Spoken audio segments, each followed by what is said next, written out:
اعوذ باللہ من الشیطان الرجیم بسم اللہ الرحمن الرحیم۔ گیارہویں جماعت کے عزیز طالب علم السلام علیکم۔ کل ہم نے حکیم منظور کی غزل نمبر 1 کے چند اشعار کی تشریح کی اور حکیم منظور کی زندگی کے بارے میں جانکاری حاصل کی۔ تو آج جو ہم نے غزل نمبر 1 کے چند اشعار رہ گئے جن کی تشریح باقی ہے، تو وہ ہم آج ان کی تشریح کریں گے۔ تو اگر آپ پیج نمبر 144 144 نکالیں گے تو میں شعر نمبر 4 سے آگے ہم اس کی تشریح کریں گے۔ تو پہلے میں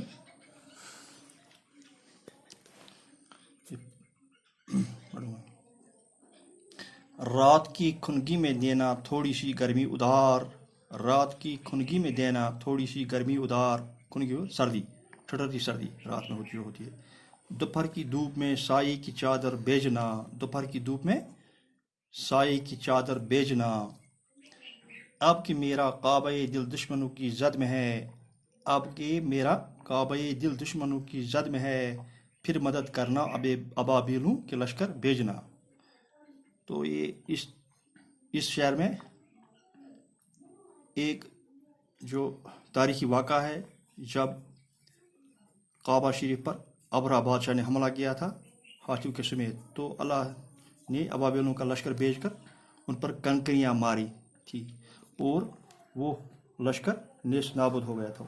تو اس شعر میں اس واقعے کا ذکر شاعر کرتا ہے، اب کہ میرا کعبہ دل دشمنوں کی زد میں ہے، پھر مدد کرنا ابابیلوں کے لشکر بھیجنا۔ یہ تلمیہ یہاں استعمال کیا ہو۔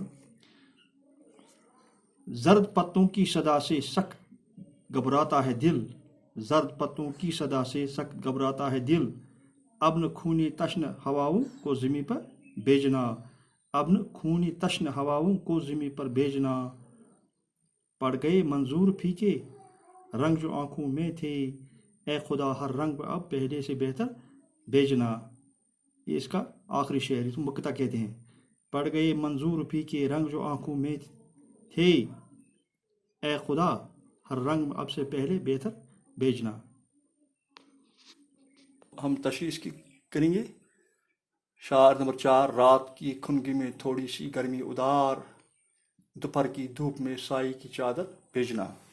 تو اس شعر میں حکیم منظور اس شعر میں فرماتے ہیں موجودہ حالات جو سرد ٹھٹھرتی ہوئی راتوں کی مانند ہیں، جو حالات ہیں وہ سخت ہی خراب ہیں۔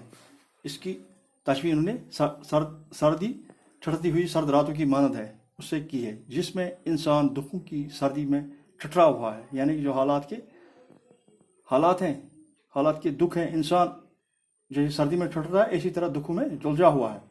ان سرد راتوں کی کھنگی دور کرنے کے لیے تھوڑی حرارت بھیجنا، یعنی گرمی بھیجنا، اللہ سے دعا گو ہے۔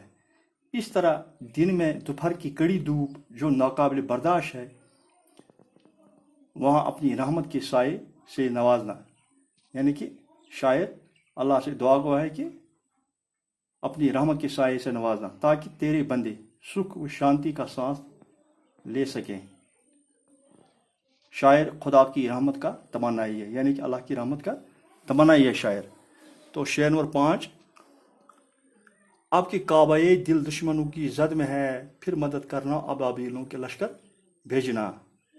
تو اس شعر میں شاعر فرماتے ہیں کہ میرے دل کا کعبہ پھر سے دشمنوں کی زد میں ہے، یعنی کہ ہر طرف سے میرا دل دشمنوں کے گھیرا ہوا ہے، ان کا مقابلہ کرنا میرے بس کی بات نہیں ہے، میں اپنے دشمنوں کا مقابلہ نہیں کر سکتا ہوں، اس لیے تو اپنی مدد کے طور پر ابابیلوں کا لشکر بھیجنا تاکہ میرے دشمن زیر ہو سکیں۔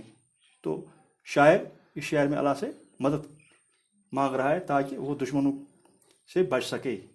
تو شعر نمبر 6، زرد پتوں کی صدا سے گھبراتا ہے دل، زرد پتوں کی صدا سے گھبراتا ہے دل، ابن خون تشنہ ہواؤں کو بھیجنا۔ زرد پتوں زرد پتوں کی صدا سے گھبراتا ہے دل، زرد پتوں کی صدا سے گھبراتا ہے دل، اب نہ خونے تشن ہواؤں کو زمین پر بھیجنا۔ تو حکیم منظور اس شعر میں فرماتے ہیں کہ خزاں کے جیسے ماحول نے اس زمین پر پتوں کی طرح زرد اور خشک بنا دیا ہے، کہ ایسا ماحول ہے زمین پر جس طرح خزاں میں پتے خشک اور زرد ہو جاتے ہیں اور گر جاتے ہیں، اس طرح انسان کی حالت اس زمین پر ہے۔ ہریالی اور شادابی نایاب ہے، یعنی کہ وہ ختم ہو چکے ہیں۔ ان خشک اور زرد پتوں کی آواز سے دل گھبراتا ہے۔ تو شاعر ان خشک پتوں اور زرد پتوں اور خشک پتوں کی آواز سے گھبراتا ہے، جو ہی گرتے ہیں تو اس کا دل گھبرا جاتا ہے۔ اسی لیے اب ہم پہ رحم کرنا اور خون کی پیاسی ہواؤں کو زمین پر نہ بھیجنا، جن سے تمام ماحول ہیبت ناک ہے، یعنی کہ ایسی ہواؤں کو زمین پر نہ بھیجنا۔ شاعر خدا سے حالات بدلنے کی دعا کرتا ہے۔ تو شعر نمبر 7 یہ آخری شعر بھی ہے، اس کو مقطع بھی کہتے ہیں، حکیم منظور کی غزل نمبر 1 کا آخری شعر۔ پڑ گئے منظور پھیکے رنگ جو آنکھوں میں تھے، پڑ گئے منظور پھیکے رنگ جو آنکھوں میں تھے، اے خدا ہر رنگ اب پہلے سے بہتر بھیجنا، اے خدا ہر رنگ اب پہلے سے بہتر بھیجنا۔ یہ اس غزل کا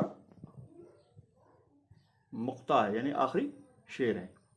شاعر غزل کے آخری شعر میں خود سے مخاطب ہو کر فرماتے ہیں کہ میری آنکھوں میں جو رنگ تھے، یعنی کہ میری آنکھوں میں جو آرزوئیں تھیں وہ پھیکے پڑ گئی، یعنی میری آرزو نا امیدیوں میں بدل گئی، یعنی نا امیدیوں تبدیل ہو گئی۔ شاعر پھر سے خدا سے دعا گو ہے کہ اب پہلے سے بہتر رنگ میری زندگی میں بھیجنا، یعنی کہ حالات اب ٹھیک کر رہا ہے، میری زندگی میں اب بہاریں بھیجنا، تاکہ میری ویران زندگی میں پھر سے بہار آئے۔ تو شاعر اس میں اللہ سے پھر دعا گو ہے کہ میری زندگی میں اب بہار ہی بہار دینا، تاکہ میری زندگی ویران زندگی سے پھر بہار آئی۔ تو اس طرح سے یہ غزل نمبر 1 جو تھی یہ حکیم منظور کی اقتدا پذیر ہوئی۔ تو کل انشاءاللہ ہم غزل نمبر 2 پڑھیں گے، تو آپ اپنی کاپی پہ اس کی تصویر نوٹ کر لیں تاکہ یہ وقت ضرورت کام آ سکے۔ باقی وسلام۔